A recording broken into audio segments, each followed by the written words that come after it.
వర్షాభావ పరిస్థితులను దృష్టిలో ఉంచుకుని గ్రామాల్లో ఇంకుడు గుంతలు, ఫామ్ పాండ్స్ నిర్మాణాల వైపు ప్రజాప్రతినిధులు దృష్టి సారించాలని మండల ప్రత్యేక అధికారిని, కొలతల తూనికల జిల్లా అధికారిని శివరంజని తెలిపారు. ఎల్నినో ప్రభావంతో భూగర్భ జలాలు అడుగంటే ప్రమాదాలు నెలకొన్నాయని అన్నారు. సిద్దిపేట జిల్లా నంగునూరు మండల ప్రజా పరిషత్ కార్యాలయంలో మండల ప్రత్యేక అధికారిని శివరంజని అధ్యక్షతన మండల సమావేశం ఏర్పాటు చేశారు.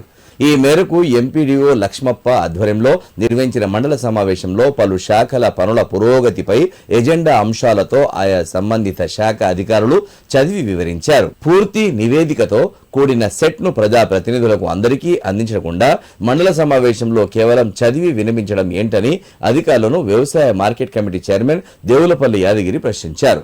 గ్రామాల్లో చేపడుతున్న అభివృద్ధి పనులకు సర్పంచుల ప్రమేయం లేకుండా కొబ్బరికాయలు కొట్టి పనులను ఎలా ప్రారంభిస్తారని నంగనూరు గ్రామ సర్పంచ్ బాలపోచ్చయ్య అధికారులను నిలదీశారు. గడ్లమల్లియాల గ్రామంలో ప్రాథమిక ఆరోగ్య కేంద్రం ప్రారంభించినప్పటికీ పూర్తి స్థాయిలో సేవలు అందడం లేదని, అలాగే గ్రామ పంచాయతీ కార్మికుల కొరతను తీర్చాలని గ్రామ సర్పంచ్ ఇంగే నరేష్ సభ దృష్టికి తీసుకొచ్చారు. ఎల్నినో ప్రభావంతో వర్షాలు సమృద్ధిగా కురిసే అవకాశాలు లేనందున కాలువల ద్వారా నీటిని విడుదల చేయాలని ఆయా గ్రామాల సర్పంచులు అధికారులను కోరారు. ఈ కార్యక్రమంలో ఆయా గ్రామాల సర్పంచులు, వివిధ శాఖల అధికారులు, పంచాయతీ కార్యదర్శులు పాల్గొన్నారు.